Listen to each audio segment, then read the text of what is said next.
Boa tarde. Ih, vocês estão desanimados agora? Boa tarde! Oh, melhorou! Então, ainda acendeu a luz aí, que é para a gente dar uma acordada. Antes de chamar os convidados para se juntarem a mim aqui no palco, eu vou passar rapidamente para vocês algumas informações. Então, como vocês estão vendo, a gente está fazendo 25 anos, bodas de prata do Sicusp. Acho que, nesse tempo, a única modificação que a gente fez foi acrescentar no nome estendido do Sicusp, a gente incluiu a iniciação tecnológica, porque antes ele chamava Simpósio Internacional de Iniciação Científica da USP. E agora, se vocês forem olhar o nome por extenso, a gente quis manter, né, a sigla, etc., porque são 25 anos de história, mas a gente incluiu aí Simpósio de Iniciação Científica e Tecnológica da Universidade de São Paulo. Então, para a gente é uma satisfação muito grande a gente ter 25 anos já de estrada e a gente poder fazer uma reflexão profunda sobre o que aconteceu para que os próximos 25 anos sejam muito melhores do que o que a gente já conseguiu ter até agora. E hoje a gente tem um prazer enorme de trazer 3 convidados aqui, que é o professor Dr. Arthur Rosenstraten. Desculpa, eu treinei bastante, mas que hoje é professor da FAO, e ele vai contar um pouquinho, e ele participou do Sicusp. Nos próximos slides eu vou mostrar algumas coisas que eu encontrei aqui, que a Rebeca encontrou. Cadê a Rebeca? A Rebeca está escondidinha ali, né? A gente vai trazer também a professora Adriana Delgado, que também participou do Sicusp, e hoje ela está lá, né, numa universidade parceira aqui nossa, que é a Universidade Federal de São Carlos. E a gente vai trazer uma mais novinha que está ali, que é a Clara Nóbrega, que ela está fazendo mestrado agora aqui na faculdade, puxa, está em inglês, né? Na Faculdade de Educação Física e Esportes aqui da Universidade de São Paulo. E eu esqueci de me apresentar, né? Eu sou a professora Roseli de Deus Lopes, vou estar só mediando a mesa, eu sou professora da Escola Politécnica e atualmente sou colaboradora na Pró-Reitoria de Pesquisa, nesse programa de iniciação científica e tecnológica. Então, olha que coisa interessante, assim, até um alerta para vocês. Prestem muita atenção naquilo que vocês escrevem nos resumos, porque a gente encontra os resumos, né? Eles ficam disponíveis para a eternidade. Então, aqui, não vou ficar lendo, o Arthur depois vai nos contar um pouquinho sobre o que está escrito aqui, que está pequenininho, mas você vai contar um pouquinho para a gente. E aí, o que foi, em 1993, participar aqui do Sicusp, no primeiro Sicusp. Então, você foi um pioneiro. Então, conta para a gente depois. E aí a gente descobriu que ele também participou do segundo. Então, ele foi reincidente. Então, ele teve uma trajetória na iniciação científica em 93, gostou muito, continuou. E o que será que aconteceu depois, Arthur? Aí você vai contar para a gente. E aqui a gente encontrou, né, essa foto aqui e esse comentário, né, que a Adriana Delgado, então, naquele dia em 2005, quando apresentei meu pôster no Sicusp, em São Carlos, eu não tinha ideia do quão longe ele me levaria, além da chance de conhecer um grande laboratório internacional. A viagem concedida pela USP me mostrou um mundo de novas possibilidades.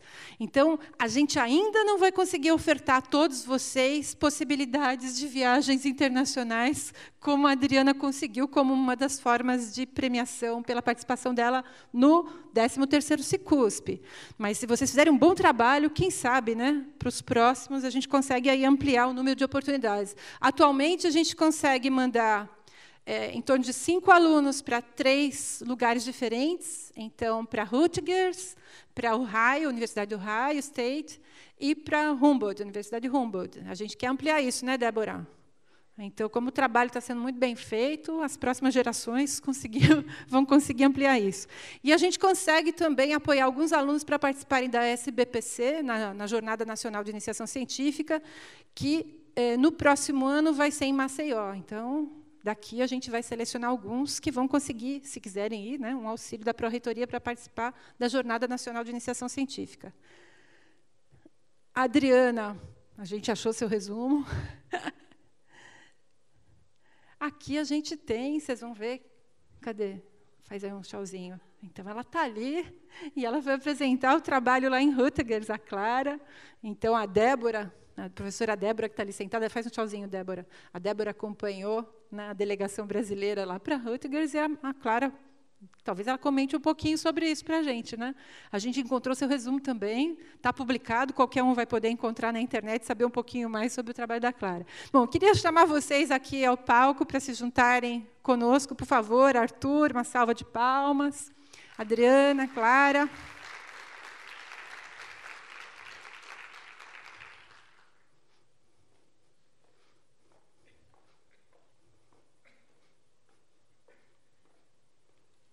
Então, para começar, eu já vou passar o bastão aqui para o Arthur. Então, enquanto as meninas se acomodam, Arthur, queria que você contasse um pouquinho para a gente. Um prazer.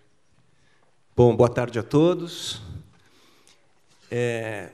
Quero agradecer o convite. Para mim é um prazer estar aqui hoje para conversar com vocês sobre esse vínculo com a iniciação científica e esse vínculo com o Cicusp. Esse convite fez com que eu fizesse aqui um exercício de memória, né, e retomasse essa trajetória. E isso tudo, claro que tem um sentido muito diretamente vinculado às minhas atividades atuais. Então, eu sou professor na FAUSP, eu atuo numa área ligada a representações, sou orientador, então, de trabalhos de conclusão de curso, oriento também iniciações científicas na graduação, e sou orientador também no nosso programa de pós-graduação. Então, eu vejo que, na realidade, todas essas atividades elas têm um início nessa experiência de iniciação científica que se deu lá nos anos 90. Eu também não tinha assim, tanta precisão com relação às datas, né? 1993, depois 94, mas foi exatamente isso. Foram 2 trabalhos diferentes, desenvolvidos sob a orientação do professor Júlio Kaczynski. E o primeiro aspecto que eu queria mencionar é que esses trabalhos, essa atividade de iniciação científica, tem também antecedentes. Não é que a gente começa a pensar na questão da pesquisa, pelo menos no meu caso não foi assim, exatamente no momento em que a gente inicia um projeto de iniciação científica. Eu entrei na FAO como a minha segunda faculdade. Então, eu comecei, na realidade, um curso de física na Unicamp. E fiz, durante um ano, física na Unicamp, para perceber que a física não era o meu lugar. E a matemática me ensinou isso logo de início, no curso de física.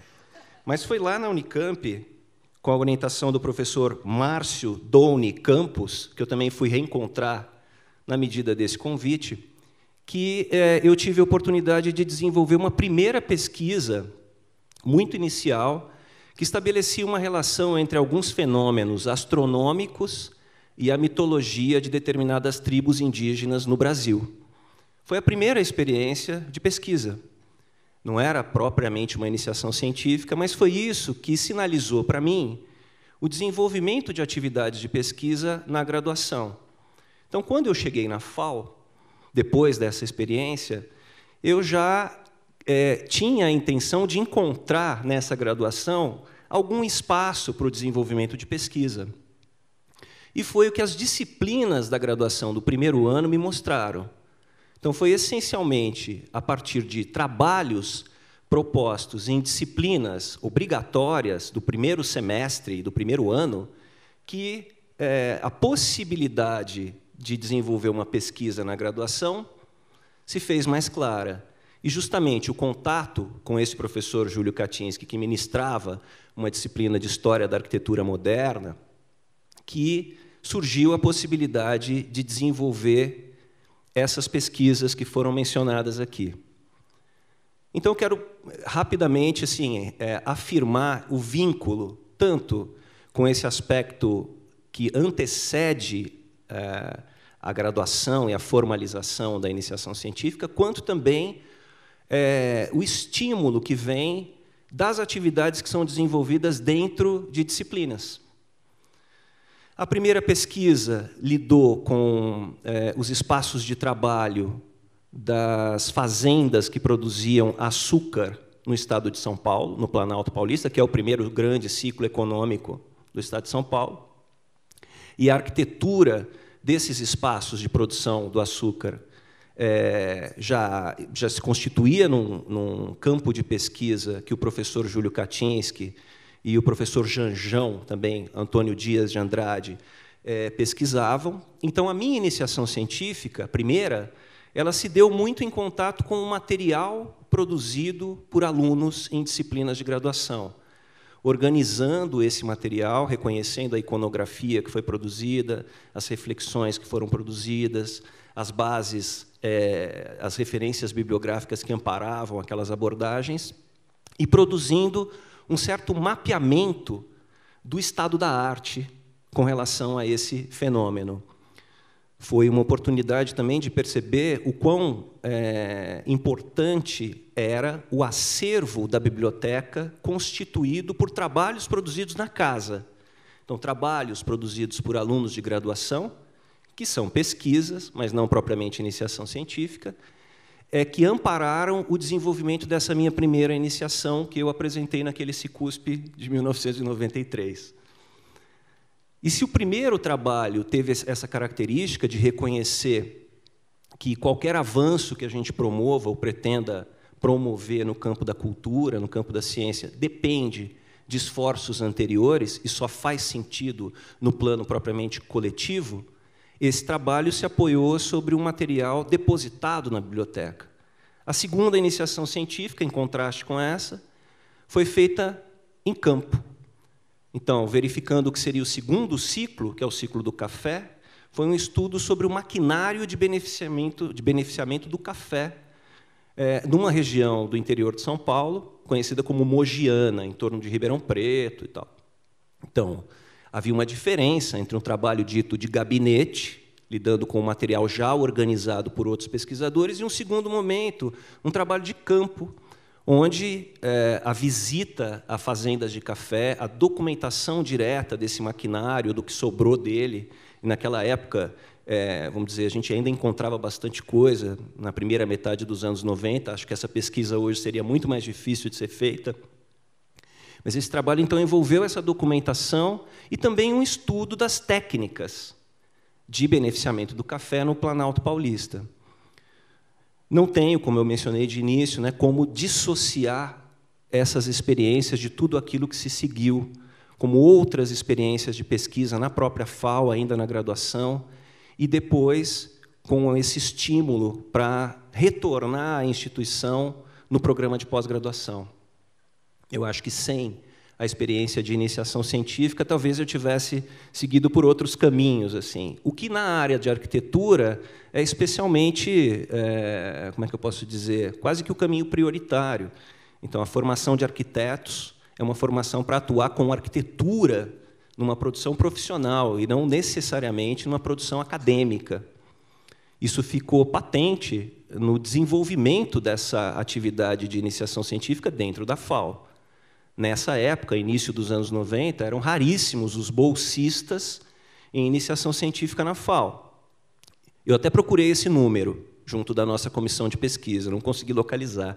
A gente não tem esse quantitativo aí desse período, início dos anos 90, mas quando esse número surge, na segunda metade dos anos 90, está girando em torno de 20 alunos bolsistas numa comunidade de aproximadamente 1.000 graduandos. Esse número ele se alterou bastante ao longo do tempo, teve um pico em torno de 66 bolsistas entre 2013 e 2014, e depois esse número veio caindo.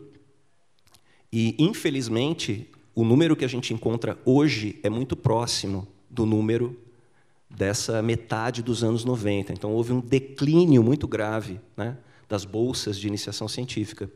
Por outro lado, se houve um declínio com relação ao financiamento do CNPq, principalmente, o financiamento da FAPESP apoia uma boa parte das pesquisas de iniciação científica que são realizadas na FAO hoje, praticamente o dobro daquilo que o CNPq apoia. Mas eu acho que esse assunto já é um assunto que a gente pode debater aqui, Eu entendo que a minha colocação tem um pouco esse sentido de posicionar uma trajetória pessoal, mas que eu entendo também que não faz muito sentido do ponto de vista muito singular e subjetivo. Eu acho que só faz sentido quando a gente reconhece que isso tem um vínculo muito profundo com trajetórias coletivas, com a construção do conhecimento dentro dessa universidade. Então, deixo aqui a minha colocação inicial para depois a gente seguir conversando. Muito obrigada, Arthur. Eu acho que foi importante também essa questão de como é que a gente consegue fomentar, né, uma participação maior dos alunos, né? Você foi um aluno de iniciação científica e hoje você está do outro lado. Aí como é que a gente consegue fomentar? Porque essa experiência é importante para todos os alunos, né? Então, seja como voluntário, seja como bolsista, é muito importante a gente ampliar. Sem dúvida. Agora, queria ouvir a professora Adriana. Obrigada. Eu trouxe algumas fotos para ilustrar um pouco dessa trajetória. Assim como o professor Arthur, eu acho que o Cicusp ele me levou a tudo que veio depois, né? Eu acho que as oportunidades aparecem, a gente tem que estar preparado para agarrar.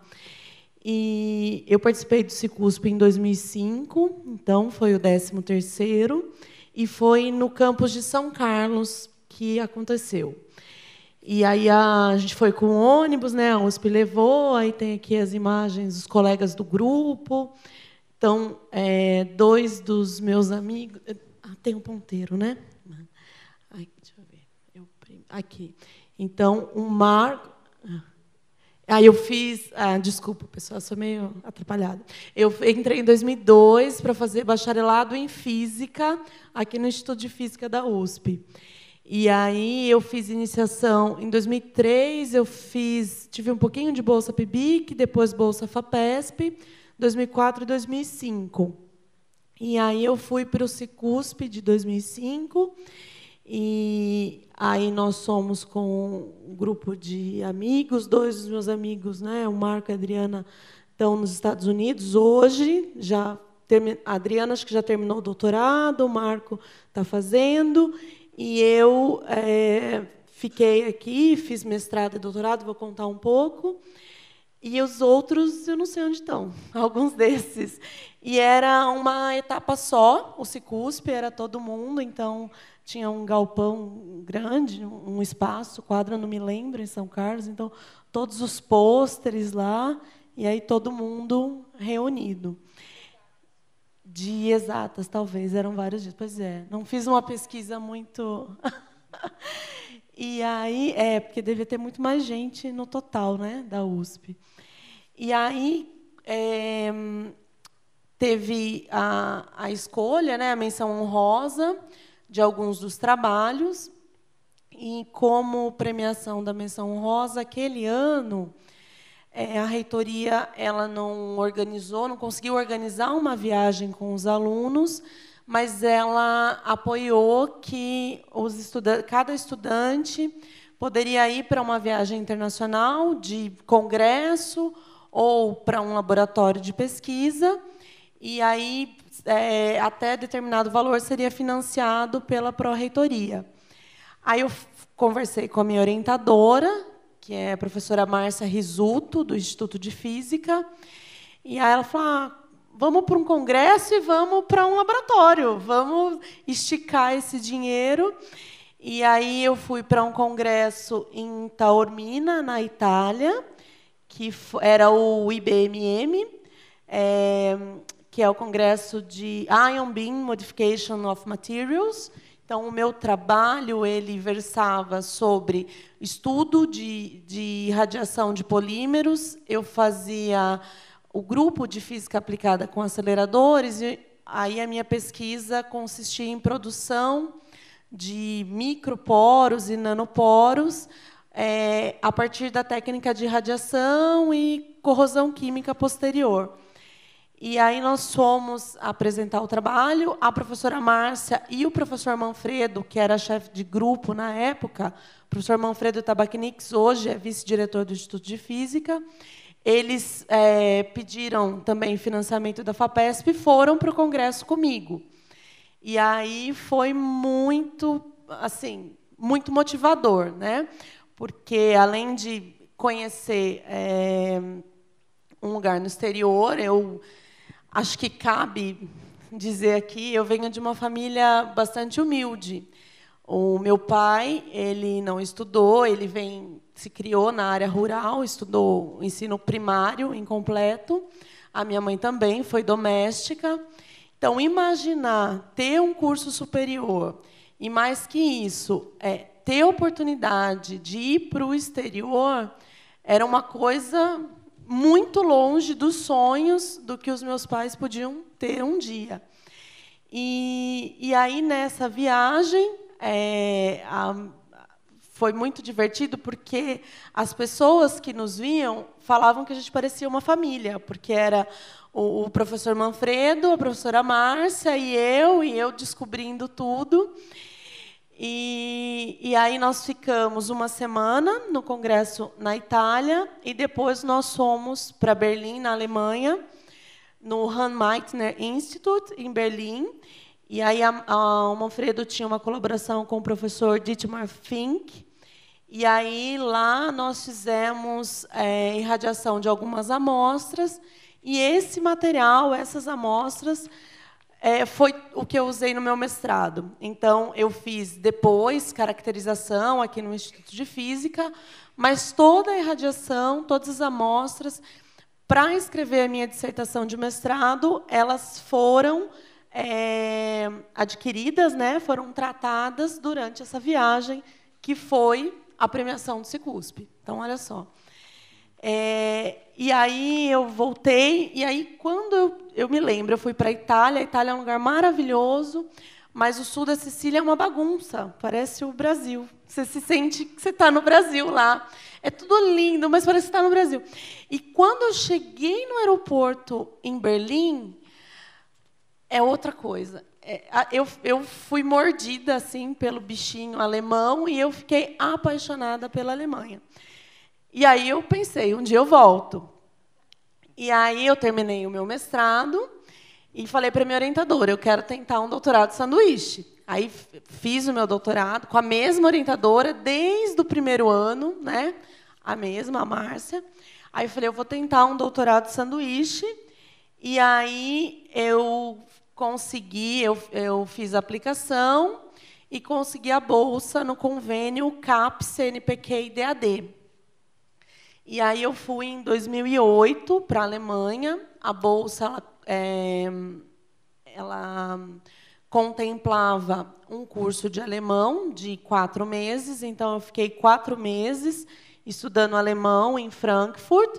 E depois eu fui para Darmstadt, que no DSI, eu fiquei de 2009, 2010, né, no DSI. Aí aqui é o grupo de pesquisa lá. Aí lá eu desenvolvi toda a parte experimental também do meu doutorado. É muito engraçado, porque eu falo que eu era aluna do Pelletron, né? Acho que quem é daqui de São Paulo conhece o Pelletron, que é aquele prédio alto que tem no Instituto de Física, ali da biblioteca do Bandejão. Quando você está indo, a gente vê um prédio alto que tem o símbolo da física. Mas eu fui aluna do Pelletron, mas eu não fiz experimentos no Pelletron. Porque eu fiz da iniciação, as coisas da iniciação eu fiz no Pelletron, e depois, o mestrado e doutorado, eu tive a oportunidade de fazer com aceleradores de alta energia, que foi na Alemanha. E aí eu fiquei lá 1 ano, foi muito bom, aprendi um pouco de alemão, falava alemão, e tive a oportunidade de conhecer pessoas do mundo todo. O laboratório era um laboratório de pesquisa em materiais, e era muito receptivo. Então, eu tive colegas da Índia, do Paquistão, dos Estados Unidos, de vários lugares do mundo. Então, foi muito boa essa experiência. Aí, mas não foi só neve, né? Tinha coisa boa. Então, tinha um grupo, o convênio da CAPES, ele levava... com o DAD, então os bolsistas iam, era um grupo, né, das diferentes áreas, e nós tínhamos encontros periódicos. Então tinha um grupo de brasileiros lá, a gente se confortava quando estava muito frio, quando tinha muita saudade. Foi um tempo muito bom. E aí eu voltei Em 2012, eu defendi meu doutorado, aí eu já tinha uma pessoinha para cuidar, que o meu filho nasceu, é o Bruno, meu primeiro filho. Ele nasceu em agosto de 2011. Então, quando eu defendi o doutorado, o Bruno estava com 6 meses, foi em janeiro de 2012. Aí o Bruninho estava lá, defendi o meu doutorado, e aí eu falei, eu quero... Durante todo esse... Esqueci de contar, conto do final. Eu sou de Sorocaba. Sorocaba é uma cidade aqui do interior de São Paulo, que fica a 100 quilômetros daqui de São Paulo. E durante toda a minha trajetória na USP, né, entrei em 2002, defendi meu doutorado em 2012, eu sempre viajei de ônibus fretado, eu vinha e voltava todo dia, eu nunca morei em São Paulo. E aí, 10 anos depois, eu já estava cansada. Aí eu tinha um bebê pequeno, falei, eu quero ficar em Sorocaba. E aí eu procurei um grupo na Unesp, tem um campus da Unesp em Sorocaba, que trabalha com tratamento de polímeros também, com técnicas de plasma. Então, até trouxe aqui um reator de plasma. E o plasma, ele faz modificações. Eu conseguia fazer um tratamento semelhante, estudos próximos ao que eu fazia com feixes de íons, com sistemas muito pequenos e muito mais baratos do que os aceleradores, que era a estrutura que eu não tinha lá. E aí eu optei, né, por uma questão pessoal e familiar, em ficar em Sorocaba. Falei, eu vou fazer um pós-doc na Unesp e aí a gente vê o que dá. E aí, como eu disse, né, as oportunidades surgem. Eu tive a oportunidade de prestar um concurso e entrei no campus, consegui ser contratada na Universidade Federal de São Carlos, no campus de Sorocaba. Então, eu trabalho em Sorocaba, estou no campus de Sorocaba, moro perto do campus. Hoje eu já tenho mais um menino, né? O Bruno está com 6 anos, tenho o Davi, que tem 2, e estou lá. E aí, agora, estou do outro lado. Então, esse ano, aliás, está de 2017 a 2016. A formatura foi em 2017, mas é a turma que se formou em 2016 que eu fui patronesse. Eu dei aula para eles de Lab 1 e fui patronesse esse ano.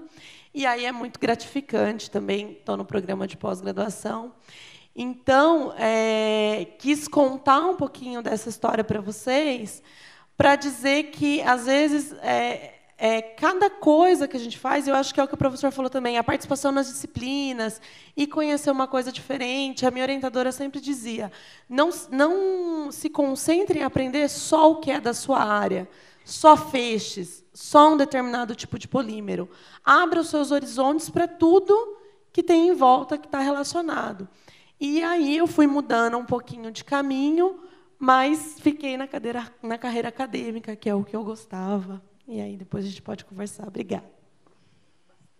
Mas foi legal essa coisa, né? Ela mostrou a trajetória dela na academia, que a família faz parte, as portas que se abrem a cada nova oportunidade que você pega, né? De poder ir para países diferentes, conhecer pessoas diferentes, lugares diferentes. Muito legal. Vamos ouvir agora a Clara. Então, boa tarde, gente. Eu sou a Clara. Eu sou mestranda lá da Educação Física, da Escola de Educação Física e Esporte, aqui no campus mesmo. E eu viajei com o pessoal para Rutgers University no ano passado. Mas essa história toda começou há um tempão atrás. Então, eu sou paraibana, sou de um estado longe daqui, e minha família inteira as mulheres são todas juízas, são todas do direito. Os meninos são todos do direito também. E ninguém nunca saiu do direito, desde a minha bisavó até a minha mãe. E eu comecei direito também. Então, lá em 2010, eu comecei a graduação em direito e meu primeiro contato com iniciação científica foi no direito. Eu propus um trabalho para entender o que é que o nosso direito atual tinha de resquícios do cangaço.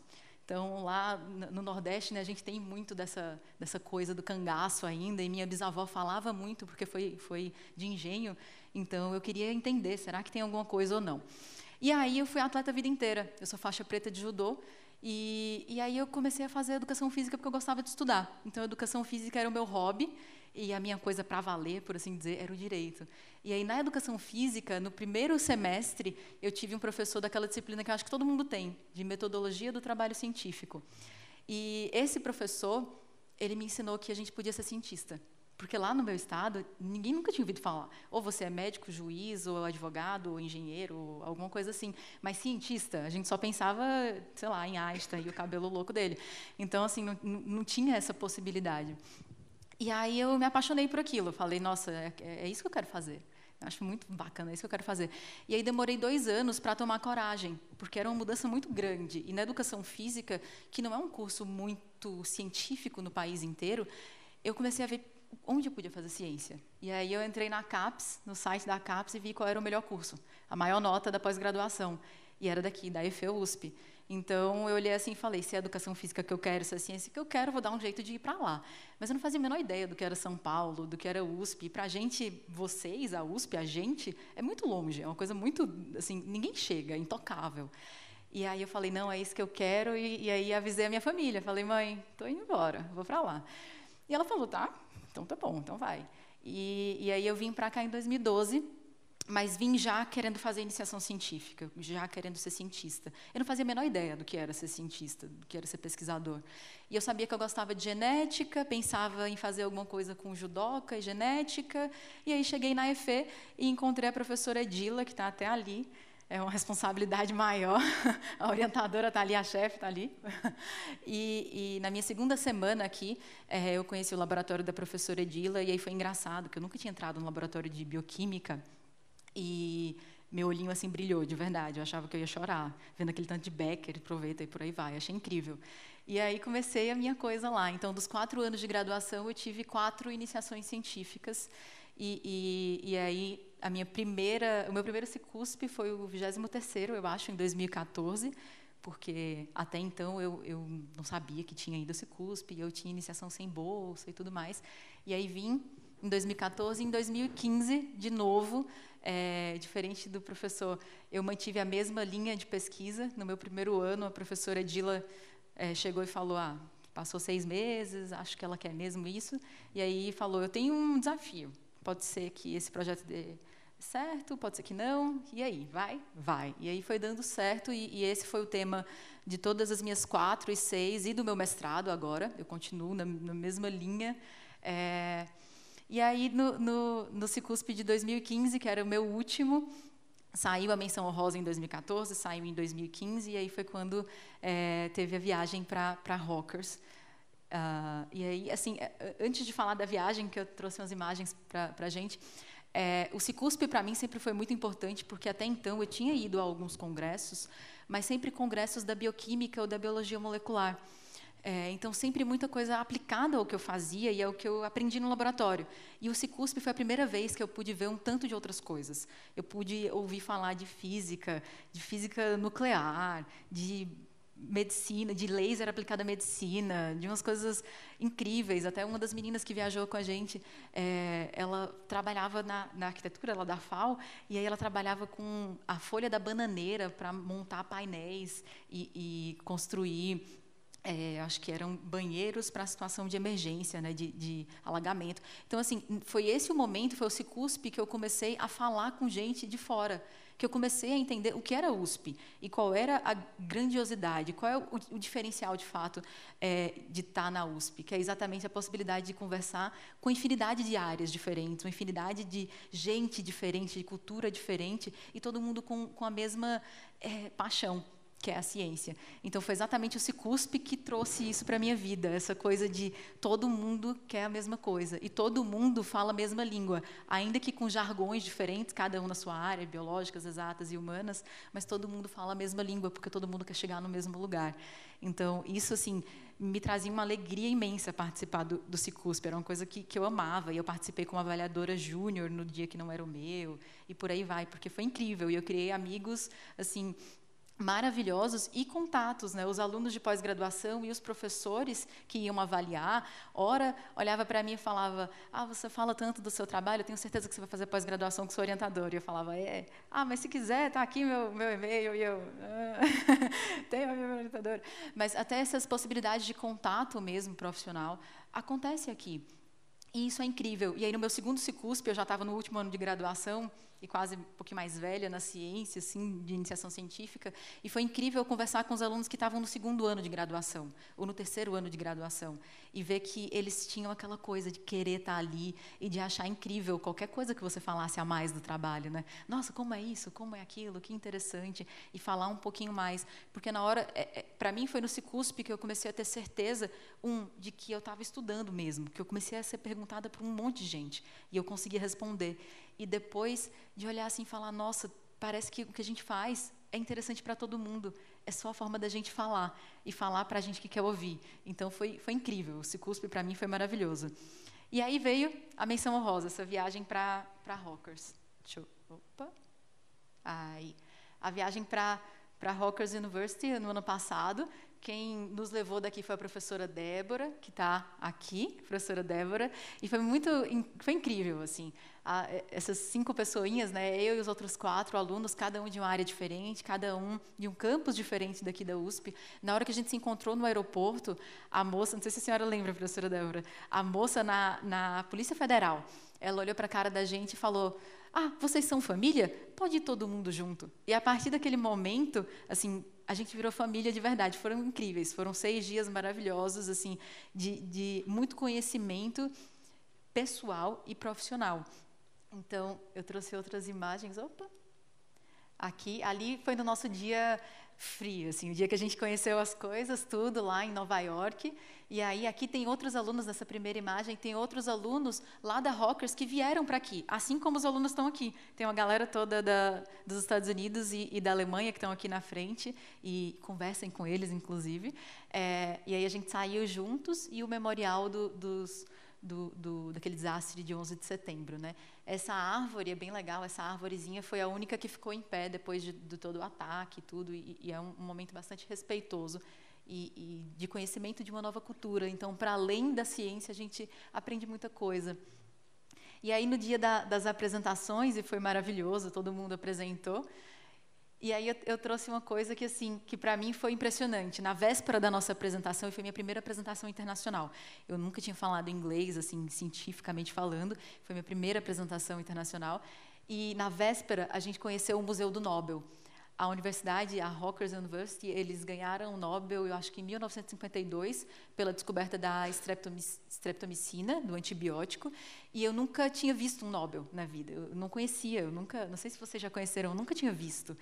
E para mim, assim, eu fiquei assim em outro mundo, sabe? Na hora que eu vi, eles contam toda a história de como foi a descoberta, e para mim foi maravilhoso assim ver como é um prêmio Nobel e mais a importância desse em especial. Então, nesse museu, eles contam a história e tem várias cartas das crianças que foram salvas pela descoberta desse antibiótico. E é quando você começa a ter dimensão do que a gente faz nas ciências, e que começa agora, né, na iniciação científica, vai impactar a vida de muitas pessoas. E ainda que seja de uma única, a nossa própria, já é muito importante. Então, para mim, assim, foi um momento que eu olhei e falei, nossa, é muita responsabilidade, né? Porque, afinal de contas, se na hora que eu vim no Cicusp eu estava representando a EFE, a minha escola, na hora que eu estava lá, a gente acaba que todo mundo representa a USP. Então, para mim, assim, foi maravilhoso ver um Nobel, eu nunca tinha visto, e você começa a querer chegar um pouquinho mais perto desse povo que faz uma diferença absurda no mundo. E aí, para além disso, no dia da minha apresentação, esse senhor aqui, foi a minha banca lá, e no final do dia, a gente apresentou, no final do dia teve um jantar. E aí, nesse jantar, ele voltou e veio falar comigo. E ele falou, você conhece o Krebs? E aí, agora eu vou falar para a galera da biológicas, o pessoal das biológicas. Aí eu falei, conheço, do ciclo de Krebs, né, mega importante para todo mundo, e por aí vai, todo mundo, meu mundo, né, da biológicas. Aí ele, porque eu fui aluno de doutorado dele. Aí eu, Não, na hora eu quase chorei, né, eu falei, nossa, essa foi a pessoa que me avaliou, e aí me deu um piripaque, assim, e a gente foi lá e pediu para tirar foto com ele, todo mundo querendo tirar foto com o filho do Krebs, e tudo, por aí vai. Então, foi muito bacana, assim. Foi incrível, foi uma experiência maravilhosa, a gente conheceu pessoas incríveis, e dentro desse próprio grupo, é isso que eu falo, a Renata, essa daqui, ela, que está de preto, gente, ela é da arquitetura, foi a da FAO, é essa que eu falei que estuda esses painéis da folha da bananeira.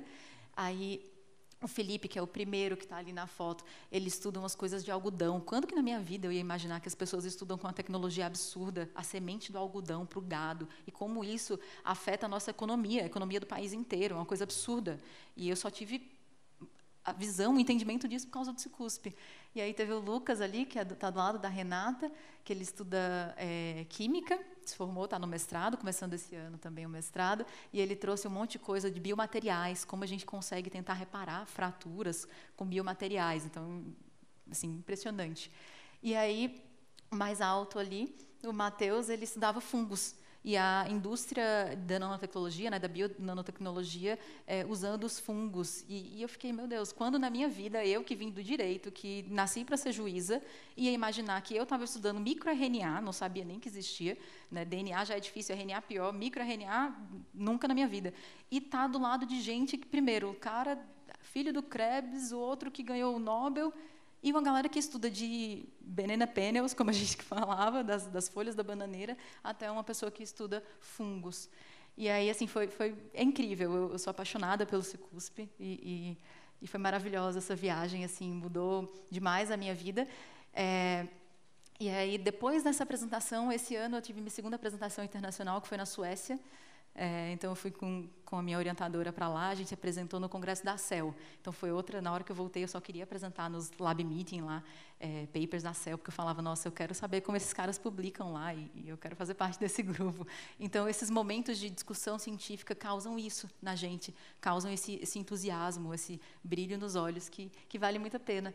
E aí, por último, eu trouxe uma foto de agradecimento mesmo, que foi na minha formatura ano passado, aqui na EFE, e aí é como eu costumo dizer, a professora Edila é minha segunda mãe, e aí na minha formatura eu achava que não ia vir ninguém, porque minha mãe estava fazendo um mestrado em Lisboa. E aí, na hora que eu cheguei, estava minha mãe e a minha mãe científica, então é o que eu costumo falar, eu levo carão de duas, mas também na hora de falar, nossa, deu certo, eu tenho o prazer de ganhar o abraço e o carinho de duas mães também, e isso eu só tive por causa da ciência, com certeza.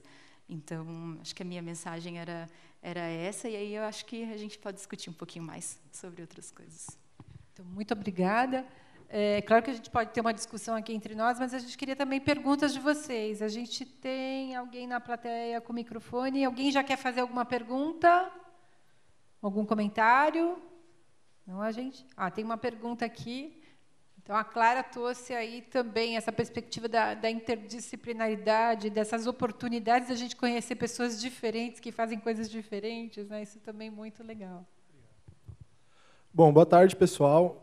Parabéns pela apresentação de vocês. Muito interessante conhecer um pouco da trajetória de vocês que já estão um pouco mais à frente da gente. Eu queria perguntar, vocês falaram bastante de como foi realizante, como foi realizador, aliás, esses momentos que vocês tiveram nos congressos, durante a carreira de vocês e tudo mais. Mas eu queria perguntar, quais foram os momentos mais difíceis que vocês passaram na carreira científica e como vocês lidaram, o que vocês fizeram para superar essas dificuldades? Então, minha pergunta é nesse sentido. Quer começar? Quer que eu fale?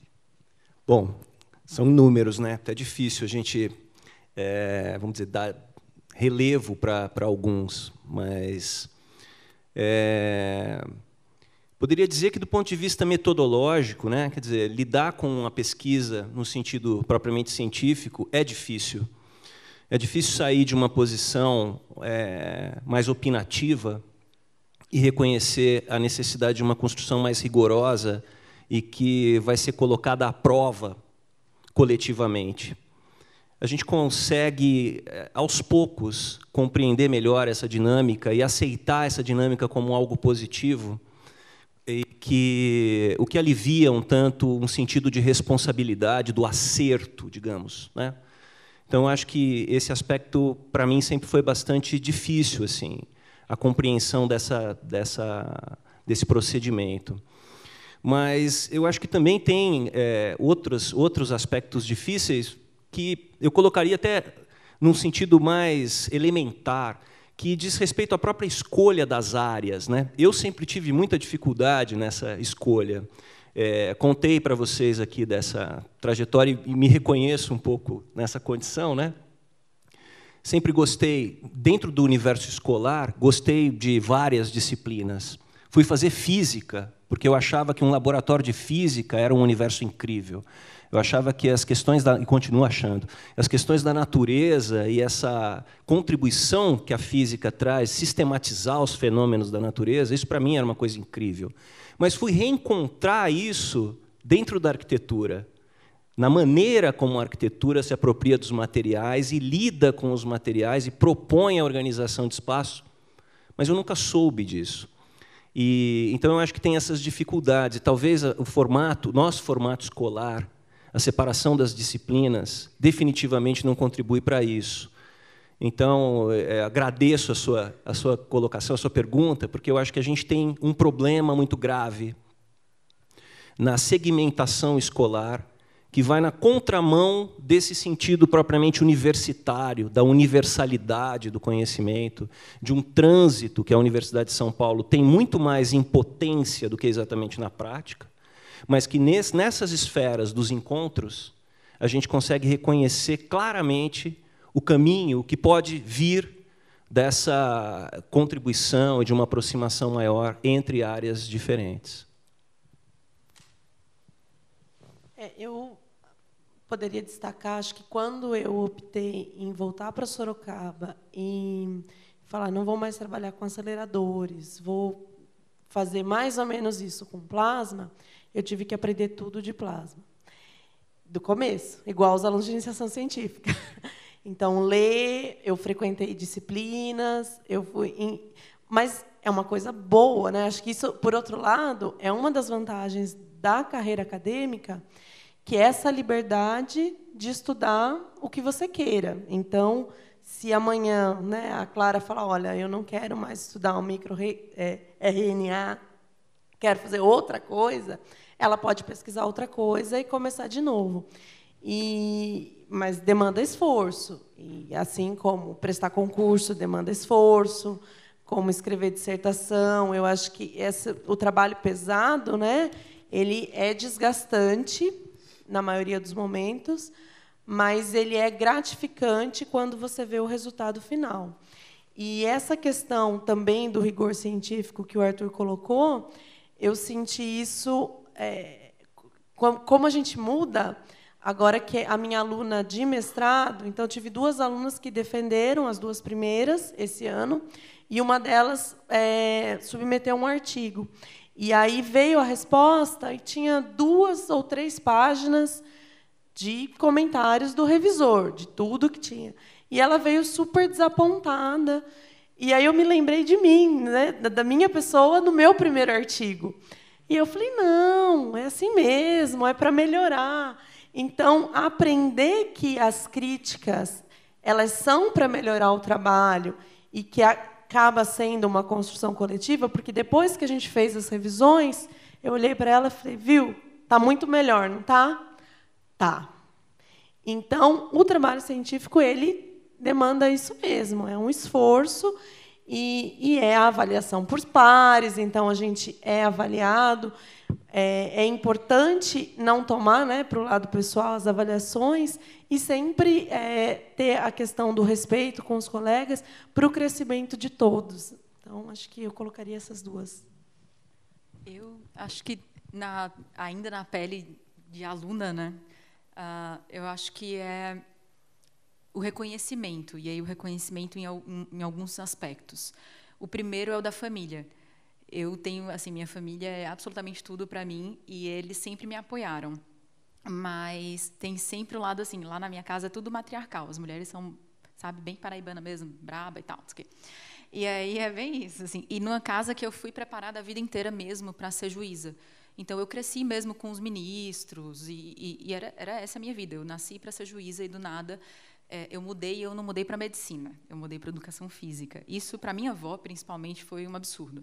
Ela não entendia por que eu tinha que fazer uma faculdade, não um técnico, para educação física, e ela entendia menos ainda que eu ia passar uma vida inteira estudando.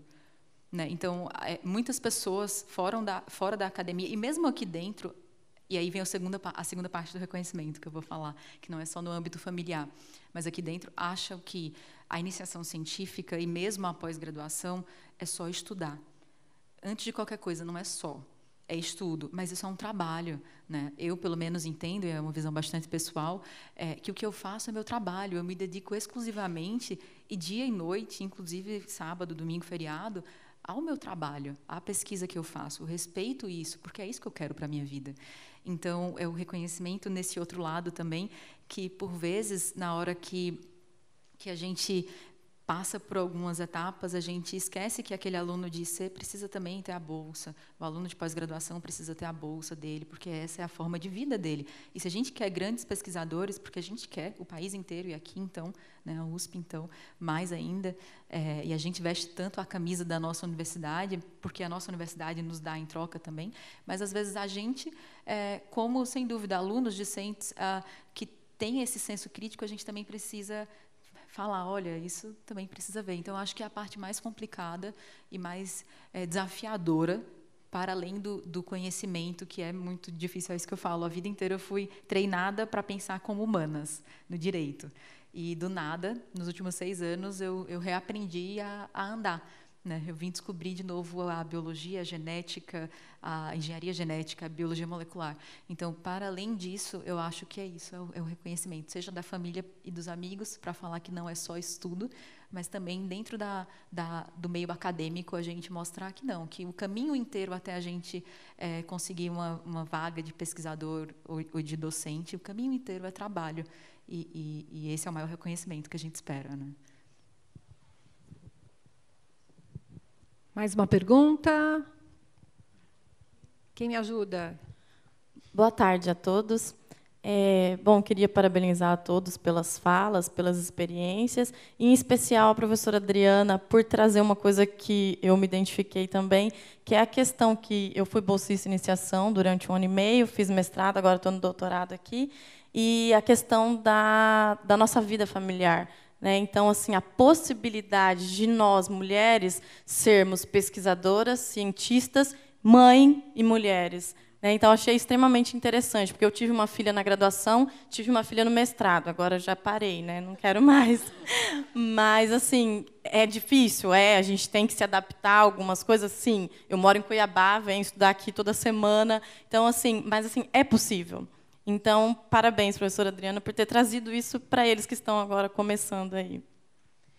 Eu vou fazer um comentário. Quando você falou do Nobel, eu lembrei de um curso que eu fiz no laboratório, no CNPEM, Centro Nacional de Pesquisas em Energia e Materiais, em Campinas, que é onde tem o Laboratório Nacional de Luz Síncroton. E foi uma escola, uma ESPCA, da FAPESP, e eles trouxeram uma pesquisadora, que era, o nome é Ada, eu não me lembro o sobrenome, mas eu não lembro, mas ela é prêmio Nobel na área também de biologia molecular, alguma coisa, foi Nobel de Química, eu acho, com coisas ligadas a enzimas. E a Ada, ela fez uma palestra científica, e no final da palestra dela, ela colocou uma foto de uma cartinha da neta dela. E ela falou exatamente assim: isto aqui é mais importante do que o Nobel. Mulheres, não desistam. Então, como a colega colocou, como que é seu nome? Dilian. Dilian colocou, é difícil, mas é possível. A gente tem que ser persistente na carreira, vencer os desafios que vão aparecer, mas a gente chega lá.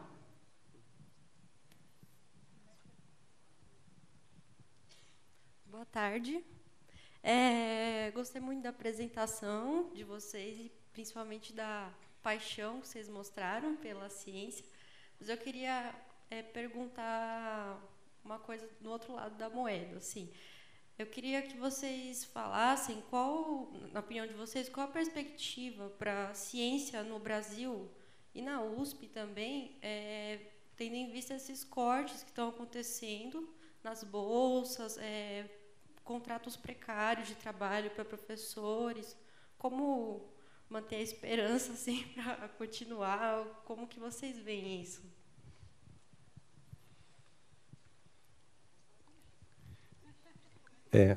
Posso fazer um comentário? Bom, eu acho que é realmente um momento muito preocupante. Eu sinto que... Vou colocar uma perspectiva um tanto pessoal assim, nessa minha resposta. Mas eu nunca tive dúvida de que o que eu queria fazer era seguir nesse caminho acadêmico, e, em algum momento, retornar para a FAO como docente e me dedicar integralmente, como RD&DP, ao ensino, à pesquisa, à extensão. Foi sempre tudo que eu quis fazer. Nunca isso tinha sido abalado em mim. Recentemente foi. Eu senti essa dificuldade. É isso mesmo? E aí me dei conta de algo preocupante. Eu não tenho um plano B. Eu não tenho outro plano. O meu caminho é esse. Então, eu vou persistir nele. Mas o cenário realmente não é animador. E eu acho que, para quem está desempenhando esse papel hoje, né, atuando principalmente como orientador, e aí, para colocar o tema da iniciação científica, né, tendo orientandos ou alunos que estão se aproximando da iniciação científica, é necessário que a gente tenha um certo sentido de realidade e pontue isso, mas, ao mesmo tempo, também um sentido de transformações possíveis. Uma certa esperança, algo que faz com que a gente acredite que ainda vale a pena orientar alunos em iniciação científica, por mais que a condição seja adversa, e que é necessário que a gente continue investindo nesse entusiasmo, que é alimentado justamente pela chegada dos alunos. Então, eu sempre tive essa convicção, o que nos alimenta, o que nos entusiasma na universidade é o contato com os alunos, fundamentalmente. São os alunos que realimentam a cada semestre essa atividade, mas, no sentido da formação de futuros pesquisadores, isso fica muito claro. É quando o aluno traz um entusiasmo por um tema, se dedica a isso, que a gente passa a acreditar em possibilidades de lidar, de superar as adversidades, mas elas são gravíssimas. Eu não tinha me dado conta, por exemplo, numericamente, dessa realidade específica da iniciação científica na FAO. Mas os números de bolsas de iniciação científica, que já foram outros, hoje voltam para um patamar do início dos anos 90. Então, é um retrocesso evidente, e é um retrocesso brutal. Então, é um assunto para a gente discutir aqui também, certamente. Eu preciso falar alguma coisa também, desculpa, eu sou a mediadora. Bom, além de ser professora aqui na USP, eu estou na diretoria atualmente da SBPC, que é a Sociedade Brasileira para o Progresso da Ciência. E eu acho que esse tema, obrigada aí pela colocação, esse tema é extremamente importante. Há quantos anos nós estamos também, não é só a questão do número de bolsas, mas há quantos anos as bolsas não têm reajuste? Né? Então, a gente já vem num quadro que vem se agravando e agravando muito. A gente está num momento, não só no Brasil, mas em outros países, de riscos de obscurantismo. Quer dizer, a gente está num cenário internacional difícil, num cenário nacional extremamente complicado. Agora, uma das coisas a gente precisa...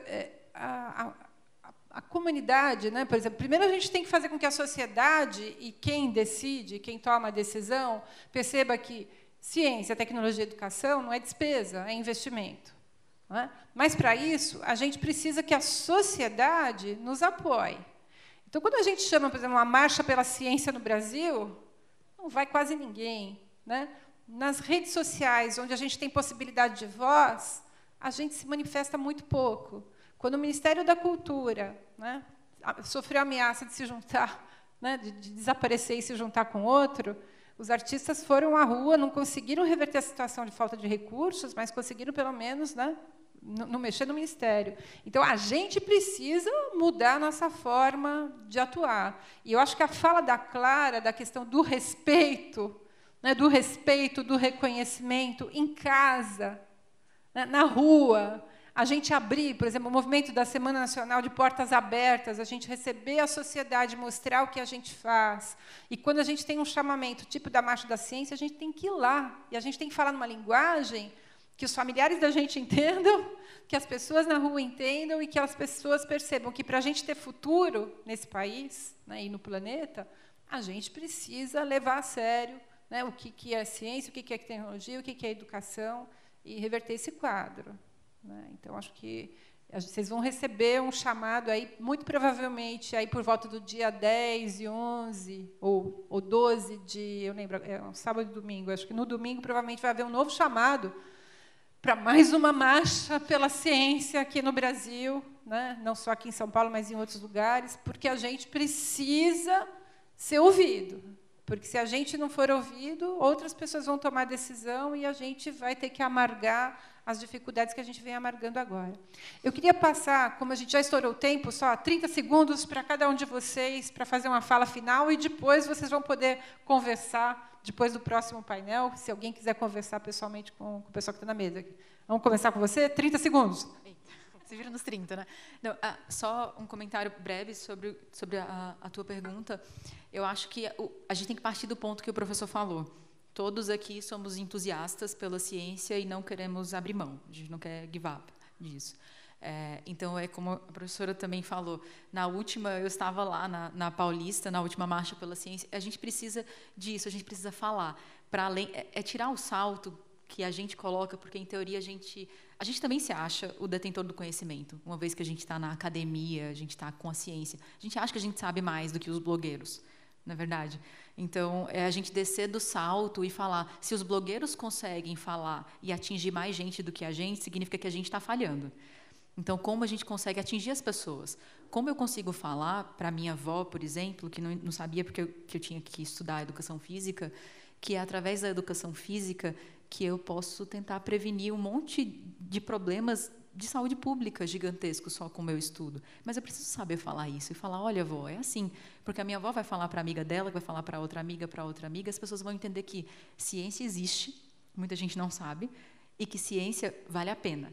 A gente precisa da ciência. Então, a gente tem que, agora, para além de saber que a gente está numa época meio caótica, mas é usar esse caos e a gente arregaçar as mangas mesmo e encontrar uma via de escape. E a via de escape, sem dúvida, não é desistir da ciência, mas sim continuar nela, sabendo que existe um monte de problema, como eu falei da história do reconhecimento. Eu sabia que ia ser difícil. Eu sei que muitos programas de pós, e aí não são os professores, mas os programas não conseguem dar bolsa a todo mundo. Mas, espera aí, para eu reclamar, eu tive que entrar na pós-graduação e ser representante discente na minha comissão de pós-graduação. E lá poder falar, olha, pessoal, a gente precisa. Se a gente está há 1 ano com um monte de alunos sem bolsa, como que a gente quer dedicação exclusiva desses alunos? Como que esses alunos, qual a qualidade da ciência que a gente vai ter? Então, a gente tem que fazer esse trabalho de formiguinha, mas de formiguinha extremamente entusiasmada e apaixonada para melhorar a nossa área. Dentro dela, como a professora está fazendo, né, para que a gente se junte e mostre que a gente existe no país e que a gente é importante para o país, e na nossa vida, no meio social. E aí, lá na Rockers, foi muito legal que tem um dos prédios novos que as paredes são de vidro. E isso foi assim, maravilhoso. Eu tirei um monte de foto disso, porque eu achei incrível.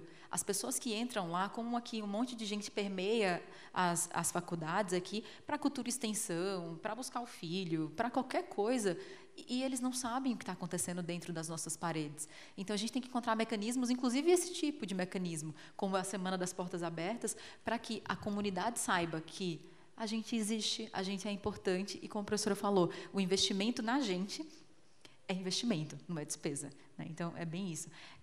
Eu queria agradecer imensamente à Pró-Reitoria pelo convite, foi maravilhoso. Eu sou completamente apaixonada pelo Cicusp, então, parabéns a vocês todos por estarem aqui. Com certeza, vocês já são diferentes da maioria, né? Eu acho que somos quase 90 mil alunos na USP inteira.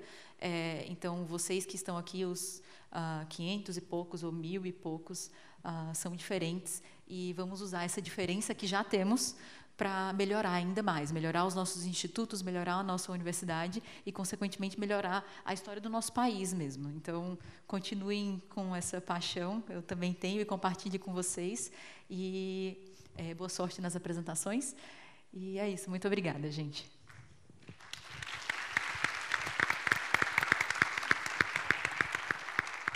Bom, também queria agradecer o convite, foi um prazer estar aqui. Eu sou apaixonada pela USP também, cada vez que eu venho, eu tenho uma sensação de voltando para casa.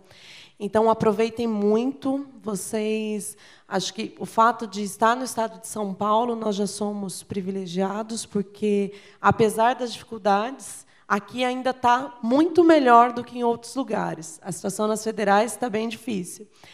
E não percam as oportunidades. Agarrem cada chance que vocês tiverem, de cada curso, de cada congresso, de cada simpósio, de cada palestra, mesmo que não seja só do trabalho de vocês. Então, eu ainda recebo os e-mails da USP e todo dia chega no meu e-mail, palestra. É um prêmio Nobel que está aqui na USP, é um pesquisador internacional. Então, vocês têm acesso às pessoas, às mentes mais brilhantes do mundo. Aproveitem isso e agarrem as oportunidades da vida de vocês e desejo sucesso a todos e uma carreira brilhante para todos.